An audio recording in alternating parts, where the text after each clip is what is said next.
Hi dears, എല്ലാവർക്കും നമസ്കാരം. ബിന്ദുസ് വേൾഡിലേക്ക് എല്ലാവർക്കും ഒരിക്കൽ കൂടി സ്വാഗതം. അപ്പോൾ ഇന്നത്തെ വീഡിയോ കണ്ടപ്പോൾ തന്നെ നിങ്ങൾക്ക് മനസ്സിലായി ഇതൊരു ഗെറ്റ് ടുഗദർ വീഡിയോ ആണെന്ന് അല്ലേ. ഞങ്ങളുടെ ഫ്രണ്ട് അരുണിൻ്റെ വീടാണ് നിങ്ങൾ കണ്ടുകൊണ്ടിരിക്കുന്നത്. അപ്പോൾ ഇവിടെയാണ് ഞങ്ങൾ ഇന്ന് ഡിഗ്രി ക്ലാസ്മേറ്റ്സും ആയിട്ട് ഒത്തുകൂടാൻ തീരുമാനിച്ചിരിക്കുന്നത്. അതായത് ഓഗസ്റ്റ് 31 ഇക്കഴിഞ്ഞ ഓഗസ്റ്റ് 31 ഞങ്ങളെല്ലാവരും കൂടി ഇവിടെ ഒത്തുകൂടിയത്. കുറച്ച് അധികം പേര് ഡിഗ്രി ക്ലാസ്സിലുണ്ടായിരുന്നെങ്കിലും കുറച്ച് പേർ മാത്രമേ ഇങ്ങനെ ഗെറ്റ് ടുഗദറിന് വന്നിരുന്നുള്ളൂ. പല കാരണങ്ങളാലും പലർക്കും വരാൻ പറ്റിയില്ല. പിന്നെ അരുൺ ഗൾഫിൽ നിന്നും വന്നതുകൊണ്ടാണ് ഈ സമയത്ത് ഇതിൻ്റെ മുന്നേ 2 പ്രാവശ്യം ഗെറ്റ് ടുഗദർ ഉണ്ടായപ്പോഴും അരുണിന് കൂടാൻ പറ്റിയില്ല എന്ന ഒരു വിഷമം കാരണം തന്നെ ഞങ്ങളന്ന് ഒത്തുകൂടാൻ വേണ്ടി തീരുമാനിച്ചതാണ്. ഞാനും ബാംഗ്ലൂരിൽ നിന്ന് നാട്ടിലേക്ക് പോയതായിരുന്നു. കല്യാണമൊക്കെ ഉണ്ടായിരുന്നു നാട്ടിൽ. അപ്പോൾ ആ സമയത്ത് ഞങ്ങളൊന്ന് ഒത്തുകൂടിയതാണ്. വളരെ എന്താ പറയുക, സന്തോഷകരമായ കുറച്ച് നിമിഷങ്ങളായിരുന്നു അത്. പറയാതിരിക്കാൻ വയ്യ. ഇതിൻ്റെയൊക്കെ ഒരു സന്തോഷം എന്ന് പറയുന്നത് നമ്മുടെ മാനസികമായിട്ടുള്ളൊരു സന്തോഷം. ഇത് എത്രത്തോളം ഈ ഗെറ്റ് ടുഗദറൊക്കെ ഭയങ്കരമായിട്ട് നമുക്ക് മാനസികമായിട്ടുള്ള സന്തോഷങ്ങളെല്ലാം തരും. അതുപോലെ തന്നെ എന്താ പറയുക, എല്ലാം കൊണ്ടും നമുക്കൊരു സന്തോഷമാണ് കേട്ടോ. പഴയ ഫ്രണ്ട്സിനെയൊക്കെ കാണുമ്പോൾ അതിൻ്റെ ഒരു സന്തോഷം എന്ന് പറഞ്ഞാൽ ഒന്ന് വേറെ തന്നെയാണല്ലോ. പിന്നെ കുറച്ച് സമയം പാട്ടൊക്കെ പാടി കളിച്ചിരി തമാശകളുമായി ഞങ്ങൾ കുറേ സമയം അരുണിൻ്റെ വീട്ടിൽ സ്പെൻഡ് ചെയ്തു. അരുണും ഫാമിലിയും ഞങ്ങൾക്ക് തന്ന ഈ ഒരു സ്നേഹത്തോടെയുള്ള സ്വീകരണം എന്ന് പറഞ്ഞത് വളരെ വലുതായിരുന്നു. കാരണം അവർ വീട് ഞങ്ങൾക്കങ്ങ് വിട്ട് തന്ന പോലെയായിരുന്നു. അരുണിൻ്റെ ഫാമിലി ആണെങ്കിലും വൈഫും കുട്ടികളും എല്ലാം വളരെ സന്തോഷമായിട്ട് തന്നെ ആയിരുന്നു ഞങ്ങളെ സ്വീകരിച്ചത്. അങ്ങനെ ഞങ്ങൾ കുറച്ച് സമയം അരുണിൻ്റെ വീട്ടിൽ ഞങ്ങൾ കുറച്ച് എന്താ പറയുക, കുറച്ച് പാട്ടും അതുപോലെ തമാശകളും ഉച്ചഭക്ഷണവും എല്ലാം ആയിട്ട് ഞങ്ങളങ്ങനെ കുറേ സമയം ചിലവഴിച്ചു. പിന്നീട് ഒരു 11 മണിക്ക് ഞങ്ങൾ എല്ലാവരും അവിടെ ഒത്തുകൂടി. ഒരു 4 മണിക്ക് ശേഷമാണ് കേട്ടോ എല്ലാവരും പിരിഞ്ഞത്. ദൂരത്തുനിന്ന് എല്ലാം വരുന്ന ആളുകൾ ഉണ്ടായതുകൊണ്ട് തന്നെ ഒരുപാട് സമയം നമുക്ക് സ്പെൻഡ് ചെയ്യാൻ പറ്റില്ല. അപ്പോൾ അതുകൊണ്ട് അങ്ങനെ ഞങ്ങൾ 4 മണിക്ക് പിരിയാണ് ഉണ്ടായത്. അപ്പോൾ അരുണിൻ്റെ ഈ ഒരു സ്വീകരണത്തിന് ഞങ്ങൾ എത്ര നന്ദി പറഞ്ഞാലും മതിയാവില്ല. അരുൺ അങ്ങനെ ഗൾഫിലാണ്. ബാക്കിയുള്ള ഞങ്ങളെല്ലാവരും, ഞാൻ ബാംഗ്ലൂരിലും ബാക്കി ഉള്ളവരെല്ലാവരും നാട്ടിലുള്ളവരാണ്. എല്ലാവരും ജോലിക്കാരാണ്. പോലീസും ടീച്ചേഴ്സും ഓഫീസിൽ ജോലിയുള്ളവരും ഒക്കെ തന്നെയാണ്. ടീച്ചേഴ്സായിട്ടുള്ളവർ കുറേ പേരുണ്ട്. അങ്ങനെ പക്ഷേ കുറേ പേർക്ക് വരാൻ സാധിച്ചില്ല കേട്ടോ. അപ്പോൾ ഞങ്ങൾ പാട്ട് പാടിയതെല്ലാം കരോക്കെ വെച്ചിട്ടായിരുന്നു.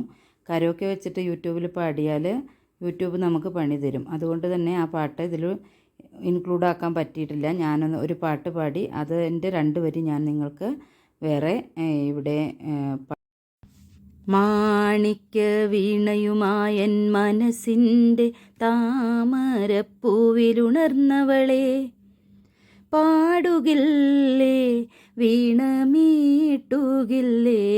നിന്റെ വേദന എന്നോടു ചൊല്ലുകില്ലേ ഒന്നും മിണ്ടുകില്ലേ.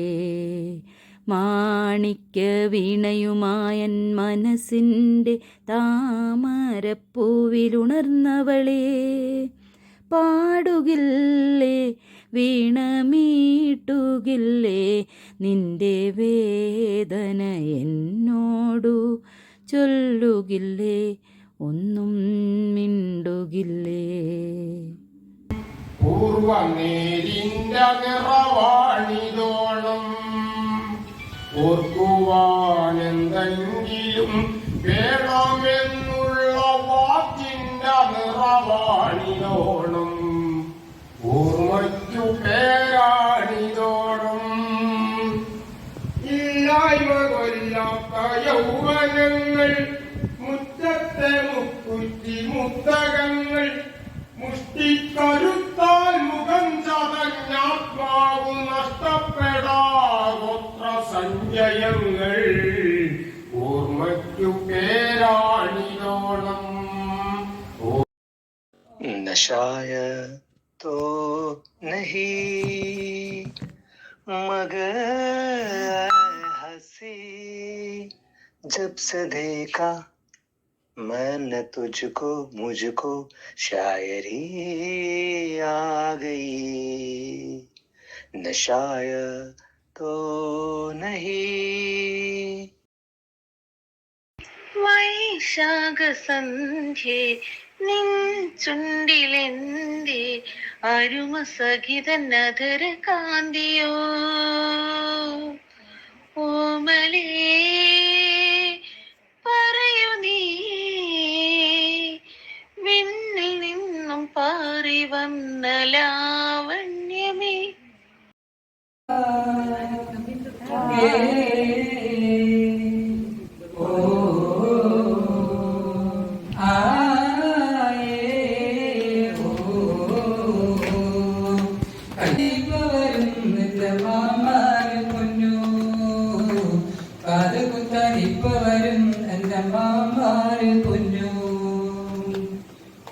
കുന്നത്തങ്ങാടിയിലെ ഷാപ്പിലും കേറി കള്ളനിരയോളം കള്ളും കുടിച്ച് ആടിയാടി ഇപ്പൊ വരും എന്നമ്മാര് പൊന്നു.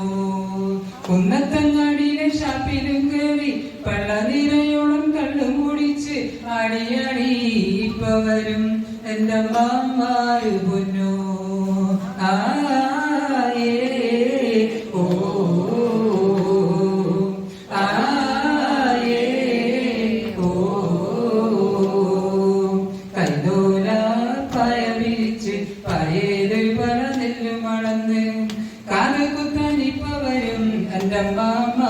പൊന്നു കാത് കുത്താൻ ഇപ്പൊ വരും എന്റെ മാമാര് പൊന്നു. വിളക്കിനാൽ ഒഴിയുന്നു നിൻമുഖം തന്നെ മധുമാസ പൗർണമി തെളിനീ വിളക്കിനാൽ ഒഴിയുന്നു നിൻമുഖം ധന്യേ കൃഷ്ണ തുളസികൾ നൈവേദ്യമേകുന്ന സ്വർഗതീർത്ഥത്തിനരികിൽ കൃഷ്ണ തുളസികൾ നൈവേദ്യമേകുന്ന സ്വർഗത്തിൽ